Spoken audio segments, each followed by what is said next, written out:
Okay. Okay. So, good morning. Ha?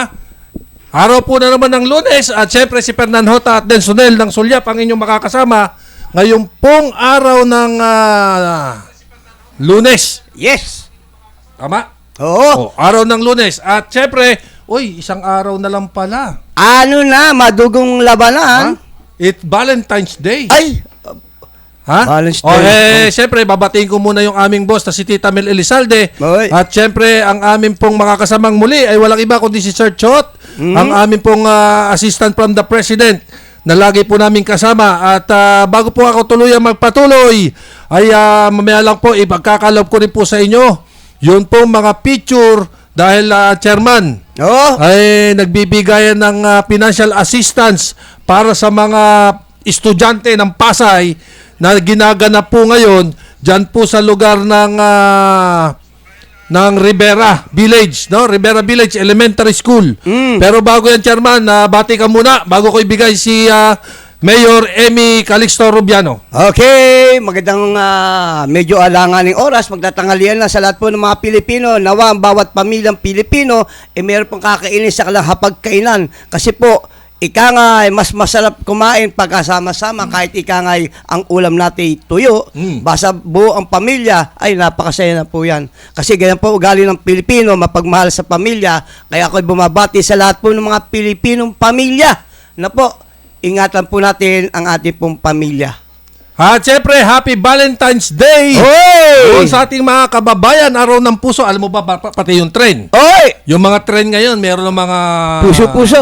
Puso-puso. Di lalo na yung mga yung mga pinupuntahan malamig. Kaya nga lagi ko nga sinasabi, mapupuno na naman yung hindi mapuno. Tama ba? Yung biglang, huwag kang kakanan, ha? Huwag kang kakanan. Kaliwat kanan yan. Ha? Kaliwat kanan. Kaliwat kanan? Ha? Ay, nako, namamayagpag. Yung po mga walang yung mga wala pong Valentine's, yung mga walang katuwang sa puso ba?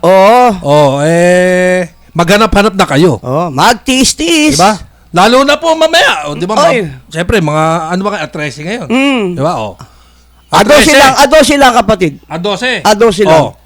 Meron pa silang isang araw para makapaghanap ng kanilang partner. Di ba? Maghahanap pa kayo. Pagkatapos nun, hanggang A13 ng alas 12. Kailangan may partner ka. Yun. Kailangan yun. Punta ka na Avenida. Pas madali. Ay, wag dyan sa rekto. Wag dyan sa rekto. Bakit? Nako. Kung gusto mo pang mabuhay ng maligay at matagal. Yung mahihilig. Baka... Diba? Sige, bago po kami tuluyang umere, kakalob ko muna po sa inyo yung pong sinasabi ng ating Mayora, Emmy Calixto Rubiano. Pakinggan po natin.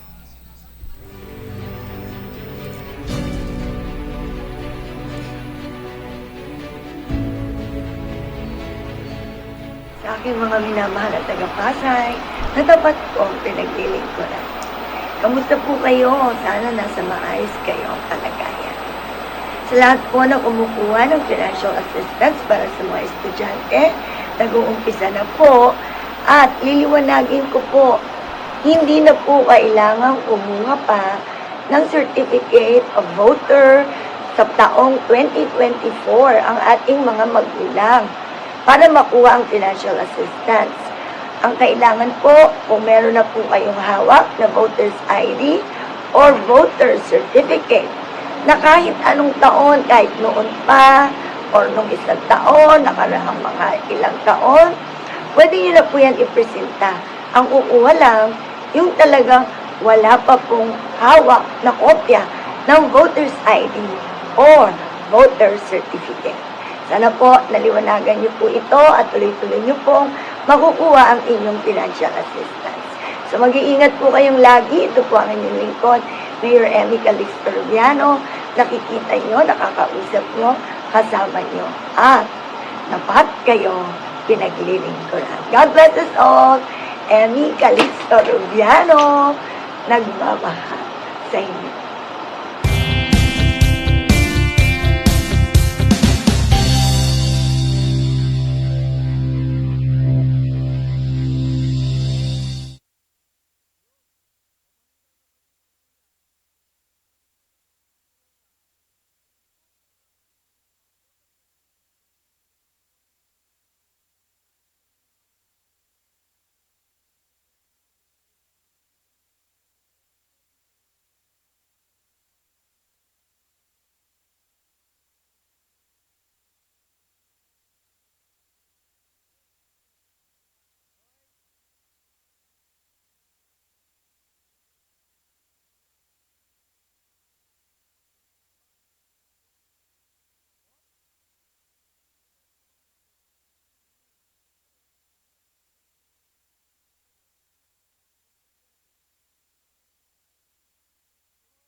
regarding po dyan sa mga FA na yan. Yun. Okay, Chairman? Okay. Ulit ko po ha. Yung lumang voter's certificate ay pwede nyo na pong dalhin. Yun. Wala pong problema. Okay? Okay. Sige, Chairman. Ito naman po ako, ano po? Ito ay pakikita ko naman po yung kasipagan ng Barangay 51 Zone 4. Diyan po sa Distrito 1. Ano po? Yung po kaya nga magaling nila pong bago nilang chairman, no? Maji. Na ika nga yung po kanya nga Nakalive ako. Tawagan kita mamaya. butikang pambarangay.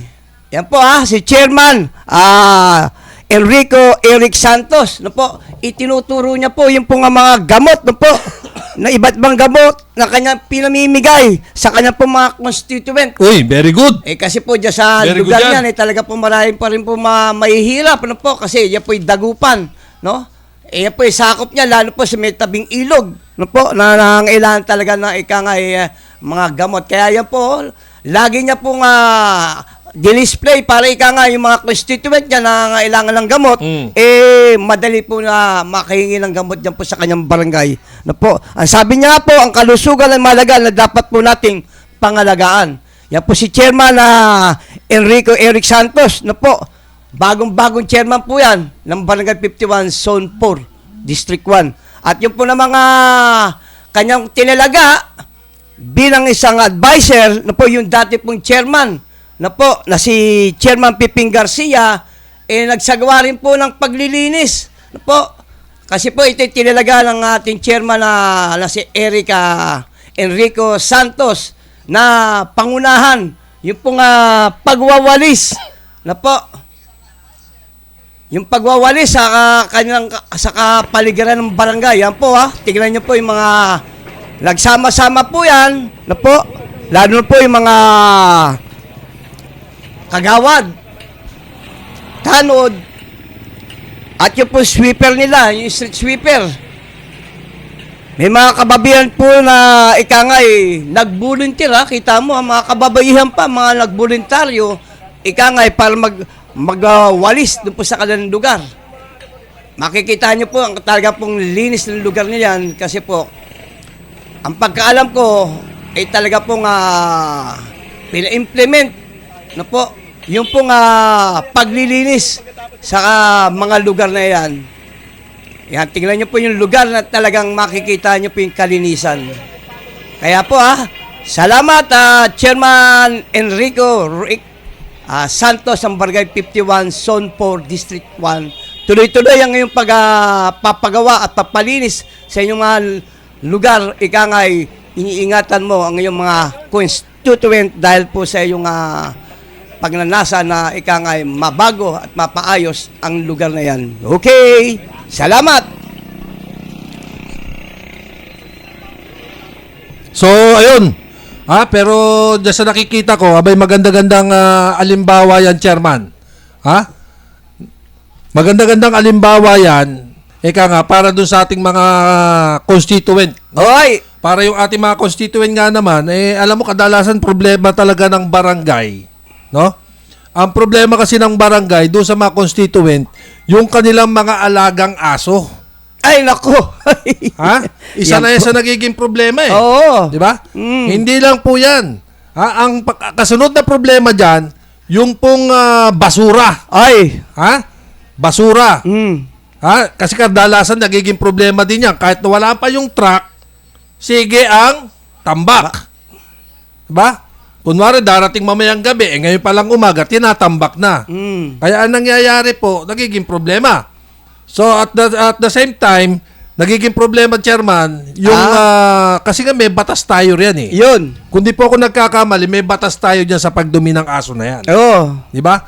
Sa pagdumi, sa pagkagat ng aso ng iyong pagmamay-ari, may problema talaga dyan. May city ordinance yan Pero pinaka-the best lang dyan, kung hindi mo talaga kayang alagaan, huwag ka nang mag-alaga. Di ba? Kung hindi mo kayang bantayan. Katulad na lamang po, yung sinasabing hindi na nga yung iskinita, hindi na tinatawag na iskinita Thailand na Tayo ng aso. Thailand. Ganun na nagiging sistema, Chairman eh. Kaya nga. So yun ang nagiging problema. Doon sa ating mga kababayan naman, para po magkaroon ng nga maganda at malinis na kapaligiran, abay sundin nyo po yung ordinansa ng barangay. Yun. Di ba? Oo. Yung ordinansa ng barangay, yun po yung pinaka-the best way para nga tumagal. Di ba? Tumagal. Eto pa isa, Chairman. Ano? Kung kayo naman po'y kukuha ng financial assistance, wag na rin po kayo magsasama ng may edad na. Katulad na lang, Chairman, itong nakita ko kanina, naka-wheelchair pa. At kanina ka sinabi ko, ma'am, sana hindi mo na po dinala si nanay. Hindi po kasi second pong niya, check-up niya. Hindi po check-upan to eh. Kuhanan to ng FA. Diba? Kaya nga, misa kasi, O baka naman ginagamit mo para mapabilis yung kuha mo. Di ba? pero dapat yung mga ganyang edad, hindi na dapat sinusugo sa ganyang kainit na panahon. Yun. Siksikan na tao. Kaya nga kanina, Chairman, yung gwardiya walang magawa. Dahil kasi mainit nga sa labas eh. Ang gagawin ng gwardiya, natural papapasukin sa eskwelahan. Pagkapila mo, diretso pila ka. Di ba? Okay. Pero sana, wag nyo na pong gagawin ulit yan. Yun. No? Kasi unang-una, magiging po yan eh. Mamaya, ano pa nangyari dyan? Di ba? Sa sobrang init, inatake yan, may problema pa ng eskwelahan. Yun, sigurado yun. Di ba? So, sana, wag na po tayo magsasama. No?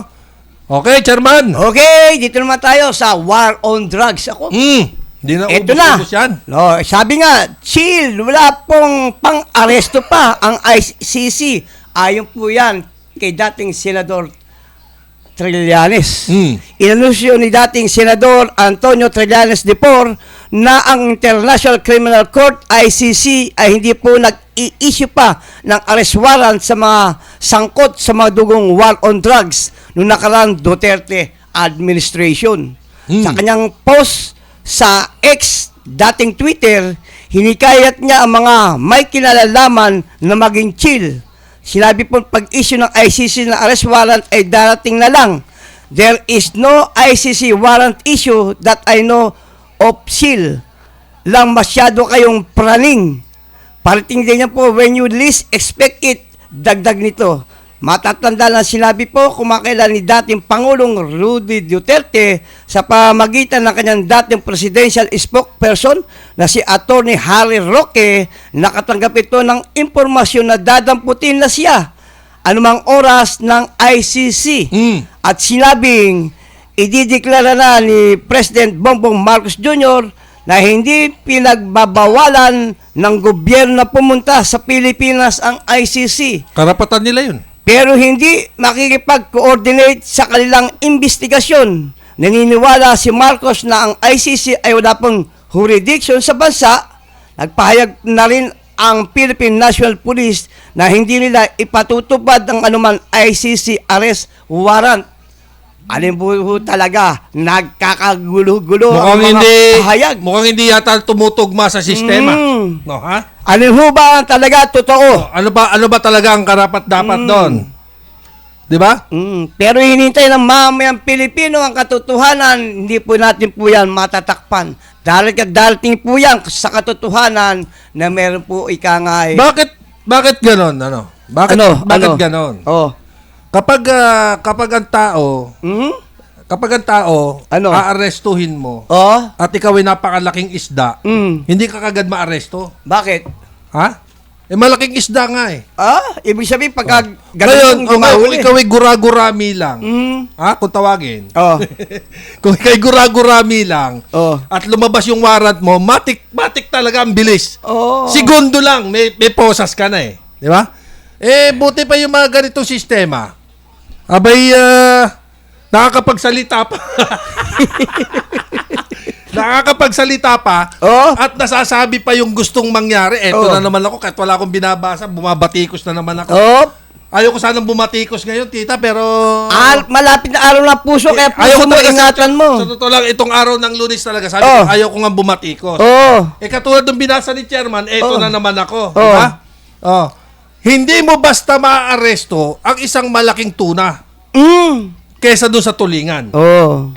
Di ba? Oo, kasi malaki gagamitin mong lambat para mahuli yung malaki. Ngayon, dahil ka sa malaki kang isda, gagamit ka ngayon ng isang damukal na kakampi. Di ba? Hahanap Walang ka. jurisdiction dito yan. Walang batas dito yan. Di ba? Pero kung doon gagamitin mo, di ba? Kung gagamitin mo doon sa pinakagura-gurami lang, katulad na lamang, nung napanood ko dito na sinasabi ko nga sa iyo na yung anak ay nasa ospital at nagtataka siya kung bakit merong pera yung bag niya. Pero sana, kung totoo man ang sinasabi ng taong ito, ilagay po natin sa tamang proseso. Yun ang masasabihin ko. No? Ilagay sa tamang proseso at ilagay sa tamang pagpapatupad ng batas. Yun. At kung may pagkakamali, sundin mo ang batas. Di ba? Yan lang very simple. Kung may pagkakamali ka at alam mong may pagkakamali ka, meron tayong korte. Di ba? Meron tayong korte, meron tayong abogado para magtatanggol sa'yo. Kaya nga sinasabi nila, di ba? Kapag nag-ano ka ng warrant of arrest, meron sinasabi dyan. Di ba, Sir Chot? Ano sabi? Sige. Ang sasabihin sa'yo dyan, may karapatan ka. Di ba? May karapatan ka kumuha ng abogado mo. Ngayon, kung wala kang pagkuha ng abogado, bibigyan ka ng gobyerno. Pau! Malinaw yan. Oo. Di ba? Hindi, nakakapagsalita pa nga, sabi niya, huwag ka nagpapaniwala sa presidente. Huwag ka magpapaniwala sa presidente dahil bangag. Saan ka naman nakakita ng presidente ang nababangag? Ibig sabihin, lahat ng ginagawa niya, puro kabangagan. Ay, di ba? Adik daw eh. Adik, hindi ka maubos-ubos yung shabu. Di ba? Di ba naman po? Sa totoo lang. Sa loob ng 24 na taon dito sa trabahong ito bilang alerto balita ng Elizalde Broadcasting. Ano na nangyari? Nagsimula tayo sa libo-libo. Napunta tayo sa 100,000. Napunta tayo sa 6 na milyon. Napunta tayo sa bilyon. Kasunod niyan, trilyon. Utang yun, trilyon. Trilyon utang. Isasabay na doon. Ang utang. Ang utang. Trilyon na ang magiging laban sa shabu. Kaya pala baon na baon tayo sa utang ngayon. 14 trilyon. Imbis na yan ang pag-usapan at ang ekonomiya ng bansa, hindi yung isang damukal na iringan.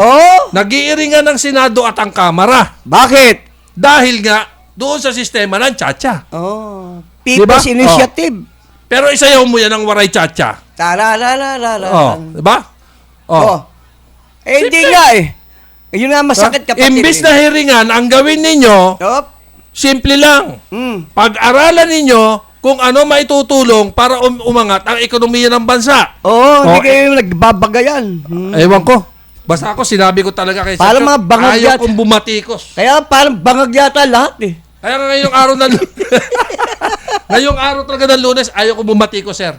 Kaya nung time nung kami ni Sir Chot, kailan ba yun? Nung Biyernes? Ano pinaganoan namin pinaganoan namin ni Sir Chot? Yung tagtuyot. Di ba? El Nino phenomenon. Kalikasan. Inumpisa mo to, chairman. Kalikasan. Ikaw ang nagbasa niya. Kaya nga. Ikaw ang nagbasa ng report na yan. Okay. Sinusundan ko lang. Sa totoo lamang, wala ho tayong bangag. Ang masakit. Ako bilang isang Pilipino, masakit pagbintangan yung ating Pangulo. Dapat patunayan katotohanan. Pero salta-salta, mahirap yan. Di ba? Kung wala ka rin lang maitutulong para iangat ang ekonomiya ng bansang ito, ano gagawin mo? mabuti pang manahimik ka na lang. Saan? Sa bahay mo. Buti sa bahay. Akala ko sa manahimik. Ang masakit doon, baka ikaw ay manahimik na lang doon sa ICC. Wag! Ako po talaga naman, ano po ba talaga? Ang dami pong problema ng bansa. Ay, nako. Diba? Pero bago dumating ang punto nito, yung mga usaping-usapin na yan, chairman, yung mga usapin bangag-bangag na yan, di ba? Nung una pa lang, 'Di ba? Tayo nila Sir Chot yan eh. Tayo nila Sir Chot. Nung una pa lang, ang sabi ko, eto Sir Chot, Op. ito ay kakainin ng publiko. 'Di ba? Dahil ito, may linamnam. Oh. May linamnam to eh. Oh, bakit yung chacha? 'Di ba? Kakainin talaga ito eh. Oh. 'Di ba? Oh. Isipin mo presidente ng nakaraan at presidente ng pangkasalukuyan. May namnam, may teleserye, di ba? Oh. Ano lumabas doon nung kinabukasan? Nagkaroon ng teleserye sa pool. Di ba? Dito lang sa Elizalde Broadcasting meron 'yan. Tayo lang ang unang nakaalam niyan. Kami lang. Dito lang sa Elizalde. At dito lang po sa Elizalde ang makatotohanan na sinasabi ko sa inyo. Na nagsasabi ng katotohanan at wala kaming kinikilingan. Oh, malinaw yan, Chairman. Oo, dapat kasi pag nagmamahayag ka ng ikang mga ulat, ikay katotohanan. Kasi mahirap yung peke eh. Kami pong nandirito sa Elizalde Broadcasting, ang nagsasabi sa inyo na ito makatotohanan. Dahil hindi kami magbabalita kung wala kaming Pinagkukunan. Pinagtitibayan. No? Wala po kaming ibabalita sa inyo rito, di ba? Kung hindi po ito makatotohanan. Di ba? Dito lang po yan sa Elizalde Broadcasting. Okay, Chairman? Okay, ito. Sinabi mo nga, pinag-usapan na natin yung chacha. Peking People's Initiative. Di na papalahon. Ayon po yan sa isang senador.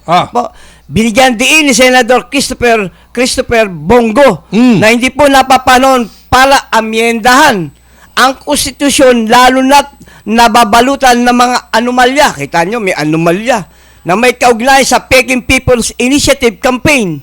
At ayon kay Senador Bongo, huwag natin pilitin ang isang Peking PI para po sa interes ng iilan. Kung proseso po lamang pagkuha ng pirma ay may halong panlilinlang na po, hindi po pinag-iintindi marahil hindi po ito tamang panahon para po rebisahin ang ating pong konstitusyon, sabi po ni Senador Go. Sa kanyang opening remarks sa pagpapatuloy ng pagdinig sa Senate Committee on Constitutional Reform ng People's Participation sa Davao City, ang saligang batas aninigo ay pundasyon ng demokrasya ng bansa. Totoo naman po kasi pagkaya nawala, ay wala na po tayong bansa. Kasabay po sa nasabing anumang pagbabago dito ay dapat natunay na nasa salamin sa kagustuhan ng tao at unahin ang kapakanan ng mga mahihirap na Pilipino. Ayon po sa senador, nakababahala din niya ang mga testimonya ng mga testigo kung ibinunyag nilang binayaran at inalok sila ng alokasyon mula po sa social program ng gobyerno kapalit ng kanilang pirma sa PI. Sabi po ng senador, dapat ginagamit sa tama ang pondo ng bayan at dapat walang string attached na ibinigay ng tulong ng gobyerno sa mga mamamayan ayon kay Go. Dapat tutulan ang sinusulong na PI dahil tatanggalan nito ang boses ng Senado na siyang boses ng taong bayan. Oo nga, yan po talagang katotohanan na yan po dapat po natin talagang pag-aralan. Kasi po karamihan po sa mga Pilipino, hindi naman po, lalo po sa may kanayunan, na po, dapat pinaliliwanag po na maayos, na po, kasi po papipirmahin nyo lang, hindi nyo po alam ng mga taong yan kung ano po kahihitanan sa kanilang pong pagpipirma. Na po, pag pinirmahan nyo yan, akala na ayuda o ikagaganda. Mahirap yung pirma ng pirma. Oo, hindi. Sa karamihan kasi ginagawa nila pailalim. Yan po sa mga malalayong lugar. Yun po sa mga yung sa mga hindi naaabot ng batas. Oo. Tapos malilin lang, madali kasi linlangin mga tao sa maglugar ng mga malalayo na hindi masyado nakakalam, nakakabalita kung ano ang nangyayari dito sa ating mga kalunsuran. No? Alam mo, karamihan na hindi ko naman po sa nilalahat, Chairman. Marami kasi sa mga Pilipino yung hindi nalalaman yung takbo ng gobyerno. 'Di ba? Minsan nagtatanong sila, ano ba meron? Ano ba meron? Ano ba meron? 'Di ba? Yung iba naman sinasagot, wala. Pero sa totoo lang, yung problema, kung ikaw ay nakakasunod sa problema ng gobyerno, marami kang malalaman at marami kang iya-against. 'Di ba? Oh. Katulad na lamang ng problema ng PhilHealth. Oh. Di ba? Oh.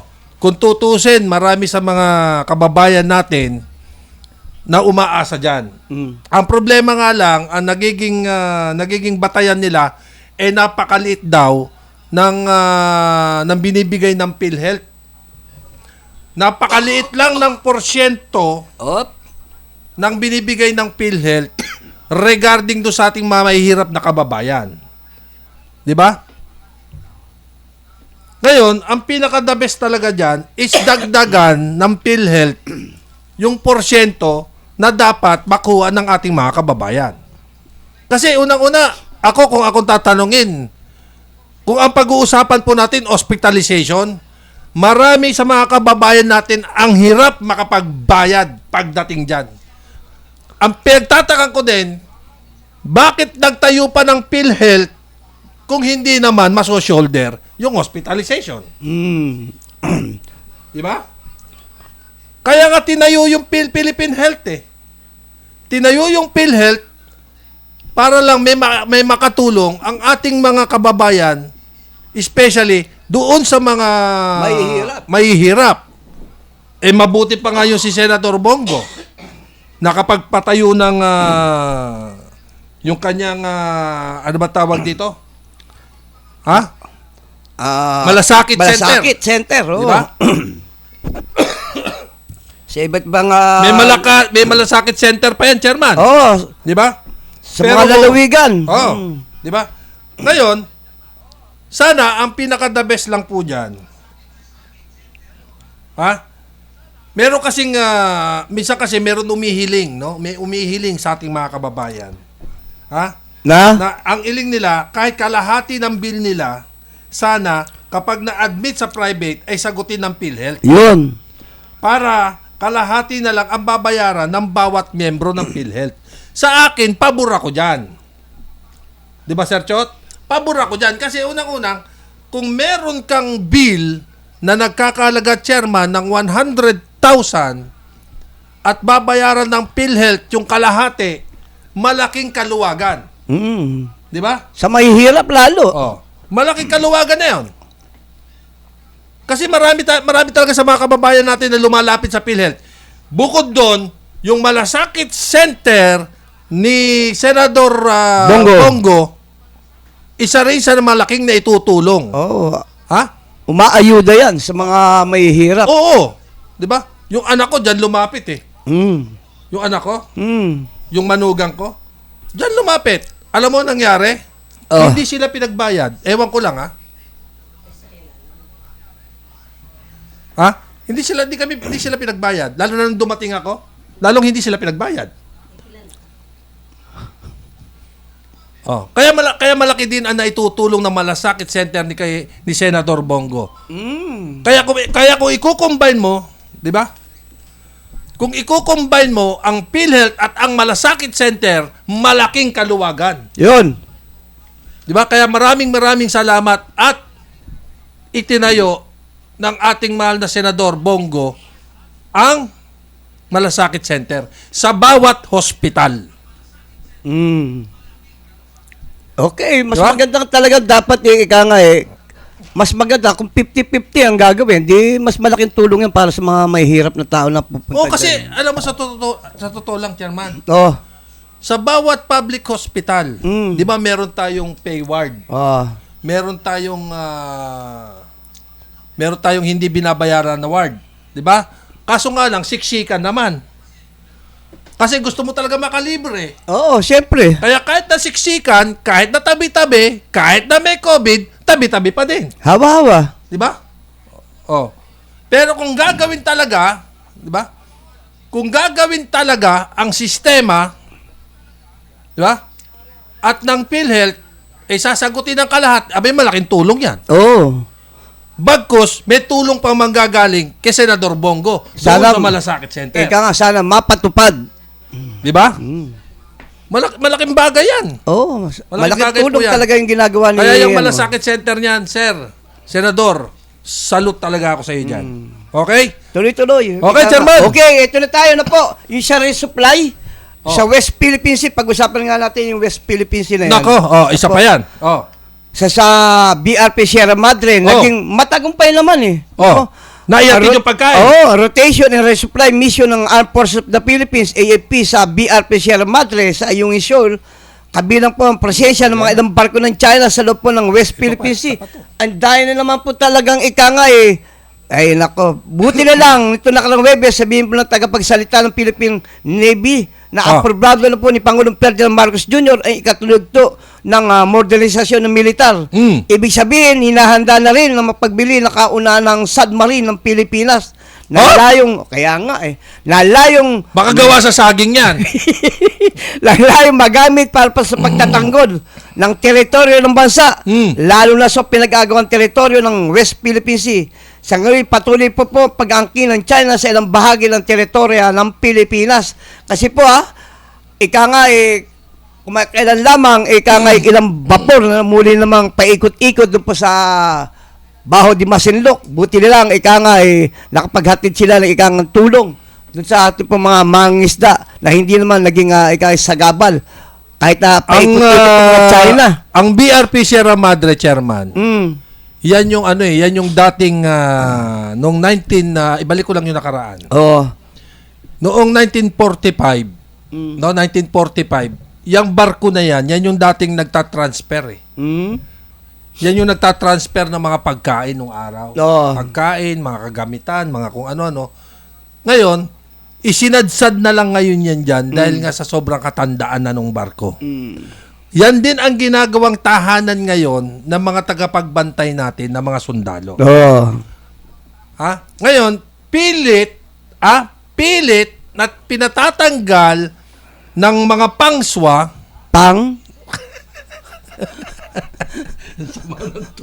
Siyang pang. Pilit na pinatatanggal ng mga pangswa. Yung barko na yan, Chairman. Bakin ko lang muna yung aking tart. Nanonood po siya ngayon. At siyempre si Jose Teddy Del Rosario is watching. Nanonood din po siya ngayon. Ngayon, pilit na pilit. Bakit mo kailangan patanggal yan? Di ba? Yan ay nasasakop. Yan ay nasasakop ng teritoryo ng bansang Pilipinas. Di ba? Kaya nga po tinatawag na West Philippine Sea. Hindi West China Sea. Yun. Di ba? Malinaw. Ang problema, lagi ko po sinasabi sa programa naming ito na Alerto Balita at Sulyap, kung sila ba ay nakakaintindi ng English o hindi. Lalong hindi sila makakaintindi kung itatagalog. Di po ba? Tama yun. Ngayon, kaya nagpupunta dyan ang ilan sa mga bangka at ilang barko ng Pilipinas para maghatid ng tulong sa mga sundalo na nandiyan dyan sa loob ng BRP Sierra Madre. Yun. At para meron silang pagkain. Ang gusto nila mangyari, gutumin din yung mga sundalo sa BRP Sierra Madre para magsialisan. Hindi naman pwedeng mangyari yun. Yun. Di ba? Oo. Ang teritoryo na makikita naman sa line sa linya, di ba? Sa line. Makikita naman. Kaya kung tatanungin mo, yung sa Pilipinas at yung sa China. Hindi dapat maghalo yan. Siyempre, may kanya-kanyang line yan. Di ba? Sige, Chairman. Baka may re-report ka pa. Ito nga, yung katiwalian naman. Ako, ito isa sa senador natin na magaling, Representative ko, binira si Senador Villanueva. Pinag-iingat ni House Operation Committee Chairman ako Bicol Party List Representative Elizalde ko, si Senate Majority Leader Joel Villanueva sa pagkukunwaring malinis. Binanggit ang pagkakasangkot ng senador sa pork barrel scam nila Janet Lim Napoles. Tagal nito Kasong hinatulan nunoy ni Ombudsman Conchita Carpio Morales. Ang pag-aalala ni Ko ay sagot sa ginit ni Villanueva na ang senador ay katulad niya ay hindi kapantay ng party list congressman dahil po sa pagkakaiba sa pagkuha ng boto. Isinuwalat ni Ko na si Villanueva ay permanenteng dinisqualify ng Office of the Ombudsman sa paghawak ng anuman posisyon sa gobyerno kaugnay po sa pork barrel scam pero nagawang baliktarin ang ruling noong 2016. Si dating Ombudsman Morales ay nag-issue ng dismissal order laban kay Villanueva sa kasong pag-divert ng 10 million pesos mula sa kanyang Priority Development Assistance Fund, PDAP. Allocation bilang SIBAC party list congressman sa Peking NGO. Pero sa kabila po ng hatol ni Morales na guilty sa grave misconduct, serious dishonesty, and conduct prejudicial to the interest of the service, na tili po si Villanueva sa kanyang pwesto sa Senado.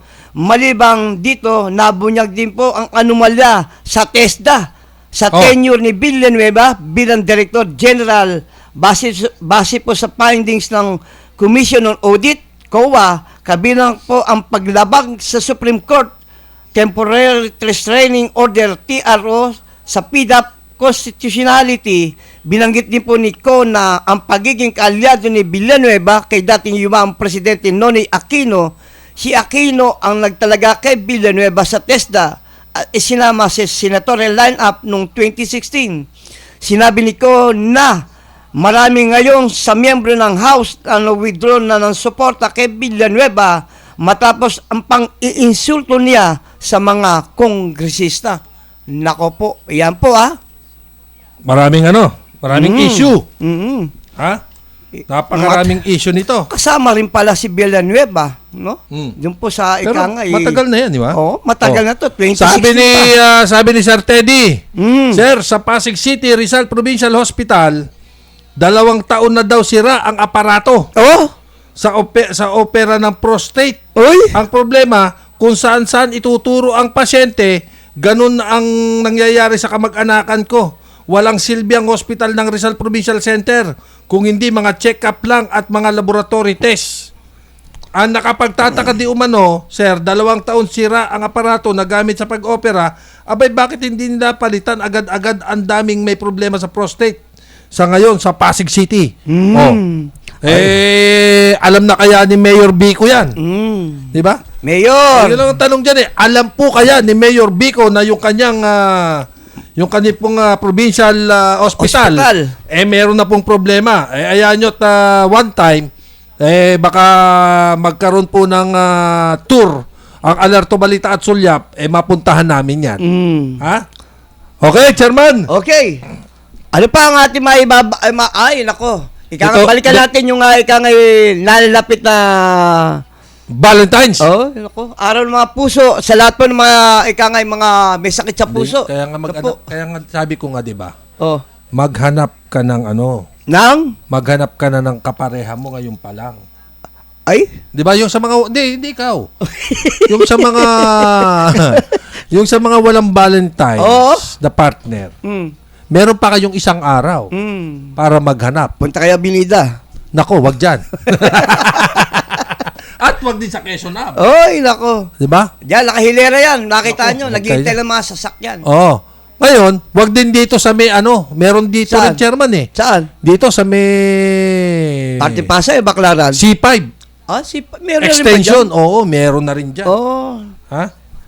Yun nga lang, merong kasi diyan, meron akong eto nakakatawang kwento Akala daw niya babae yung umangkas sa kanya. Oh, yung pala nagsabi. Ano sabi? Sabi niya, "What is that?" "It's like yours, Papa." Napiki siya. Oo. Sabi niya, "Ano 'yan?" Sabi niya, "Katulad ng sa iyo, Papa." Same thing. Kaya ika nga po'y dali-dali niya pinababa yung tao. Oh, sabi niya. Dali-dali niya pinababa, umalis ka. Ayaw kitang makita, walang yan. Kaya sa lahat mga naghahanap, naku, baka mapeki kayo. Titiyak yung maigi kasi marami po Wag kayo kuha ng mga Valentino nyo. O Valentina nyo. Kasi minsan, nakakakuryente. Kawawa naman kayo. Di ba?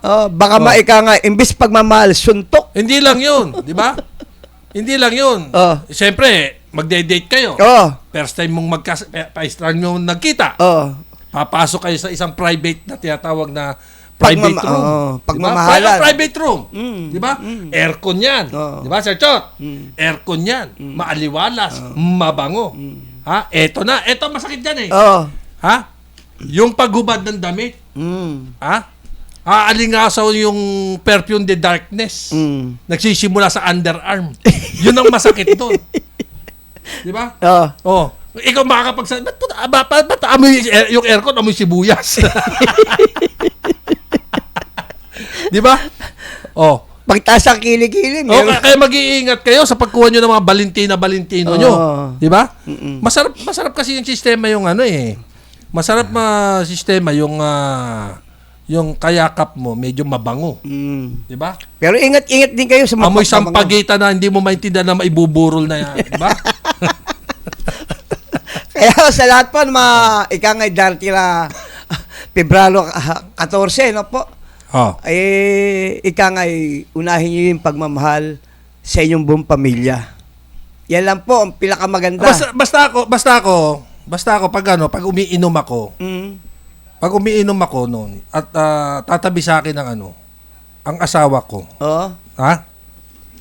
At least doon walang bayad, Mm. 'di ba? Mag-iinom ka sa bahay. Oo. Magte-table ka asawa mo.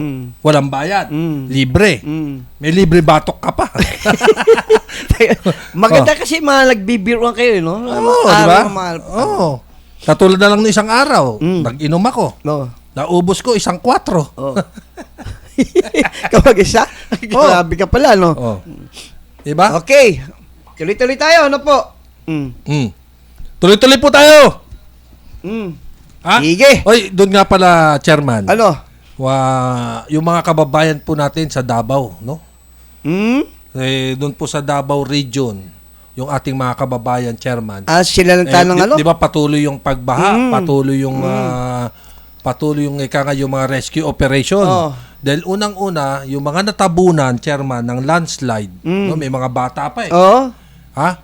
17 na po yung nasasawi, may 100 pang nawawala. Mm. So hindi natin alintana, Chairman, no? Hindi natin alintana, Chairman, yung sinasabing biglaan ng kalikasan.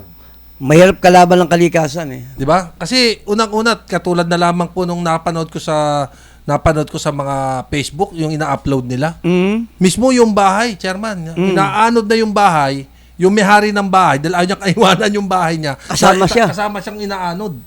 Nandun siya sa bubong. Mm. Di ba napakasakit ng ganon? Di ba? Kaya nga sabi ko nga, yung kung meron man mga tao, di ba? Kung meron man mga tao na pwedeng makatulong, tulungan po natin, no? Tulungan po natin yung ating pong mga kababayan diyan po sa lugar ng Davao region. Okay? Okay. Ito, pananagutan. DILG, pananagutan ni Duterte. Nako, ito naman ating dating presidente. Sa panukalang ihiwalay ang Mindanao. Pinaubayan na po ng Department of Interior and Local Government, DILG, sa Department of Justice, DOJ, ang posibleng pananagutan ni dating Pangulong Rodrigo Duterte nang ipanukala nito na ihiwalay ang Mindanao sa Pilipinas. Kita niyo po Sagot ito ni DILG Secretary Benjamin Abalos na magtanong sa press briefing sa Malacanang kung may akibat na parusa sa pagpapalutang ng session sa Mindanao. Sabi ni Abalos, bahala na niya ang DOJ na pag-aralan ang naturang issue at baka sila ang gagawa ng posibleng aksyon. Samantala, sa issue naman po ng People's Initiative, sinabi po ng Philippine National Police PNP Chief General Benjamin Acorda Jr., hanggat walang pamimilit o panunuhol o kahit ano pa mang katumbas ng paglabag sa batas o layunin sa konstitusyon, ay hindi anya maaaring manghimasok ang PNP ayon kay Acorda. Maging ang aligasyon ng panunuhol kapalit ng pirma sa People's Initiative ay hindi masasabing paglabag sa saligang batas hanggat walang ebidensya. So hanggat wala pong katiyakang ebidensya sa ating pong dating Pangulong Rodrigo Duterte, wala pa rin po itong pananagutan. Kapag katunayan at ito po napatunayan talaga po naman ito'y magkakaroon po ng pananagutan dahil po sa kanyang salitang mas gusto niya pa ikang hiwalay ang Mindanao sa ating bansa. Hindi pa pwedeng iwalay yan eh. Mhm. Dahil kasama na sa kultura ng bansa yan, Chairman. Kaya hindi nila pa pwedeng tanggalin ng Mindanao. Di ba? Bakit? Aba, pag tinanggal pa nila yan, ano na mangyayari? Yung 3 star? Di ba? O, 3 star. Oh. O, di magiging pula yung kabila. Oh. O, ano mangyayari? Province of Ano? Pangswa. Pang. Okay. Ito kasing idinudulog sa atin ni Ka Teddy. Oh. No, ni Ka Teddy Del Rosario. Mm. Regarding po doon sa kasi hindi natin alam ang pinagmulan, no? Mm. Hindi po natin alam yung pinagmulan regarding po doon sa sinasabi niyang kung di ako nagkakamali, lupain, no? Mm. Lupain. So mas maganda kasi yung makausap natin ng personal no? Si Ka Teddy. Mas maganda siguro para malaman natin yung ano. i-live natin dito, makausap natin. Malaman natin kung ano yung kanyang sinasabing Suliranin sa lupa. suliranin, Mm. no? Dati pa Suliranin, dati na nito. suliranin niya dito kay XPNP Purisima. Mm. At saka dito kay kasi nakalagay dito ano ang big deal between Office of the Ombudsman at ni XPNP Chief Alan La Madrid Santissima Purisima na reverse pa ang resolution ngayon ng bago ng OMB Chief ganong pinirmahan na ni ex-OMB Conchita Morales Carpio ang resolusyon. Ito pa, may dagdag pa siya. Yun daw pong Office of the Ombudsman, Sandigang Bayan at Supreme Court, handa daw siyang humarap kahit saan sulok daw po ng Korte at Senado para patunayan ang sinabi ko, sila ay ubod ng gulo sa ating judicial system. So, sa totoo lang, kung ang pag-uusapan po ay ang judicial system, kung ang pag-uusapan po natin ay judicial system, talagang magulo. Dahil marami, di ba? Marami po, Ka Teddy, marami po sa mga kababayan natin nang umihingi ng tinatawag na hustisya. Marami sa mga kababayan natin, especially doon sa mga tao na inagawan ng kapangyarihan na humihingi ng hustisya. Kaya medyo magulo talaga ang judicial. Yun ang totoo nun, Chairman. Okay, Chairman, may 5 minuto. Okay. Paalam tayo. Oh. Shoutout muna tayo, Lapos. Okay. Sa barangay 369 na magdiriwang ng kanyang karawan ang ngayon po yung chairman si Manolito Calyanta sa darating po na itong Pebrero 16. Po, ang alam ko kung ay 16 o gagawin niya ito mas maaga. Binabati na kita ng isang maligayang kaarawan at patuloy na yung paglilingkod dyan sa barangay 369 na alam po ngayong pinagsusumikapan na baguhin, pagandahin at maging maayos. Chairman Manolito Calyanta, Barangay 369, Zone 37. Okay? At syempre, yung sinasabi ko po inuulit ko lang po, yung ating po mga kababayan, doon po sa 24 na lalawigan na nakakaranas ng tagtuyot. Oy! Nakakaranas na po ng tagtuyot, ay sana mabigyan na po ng isang pagkakataon ang ating gobyerno para mabigyan naman po ng kaukulang tulong itong 24 na lalawigan na nasasalanta na ngayon ng El Nino phenomenon. At ang sabi ni Ka Teddy, okay po, one of these days mag-guest ako sa programa ninyo. Thanks. Yun lang po ang inihintay ko, Ka Teddy. Mas Open maganda po po ang Elizalde Broadcasting sa guesting. Lalo na ang pag-uusapan natin ay yung judicial system ng bansang Pilipinas. Mas gusto ko po kayong kaharap ng face to face kaysa po doon sa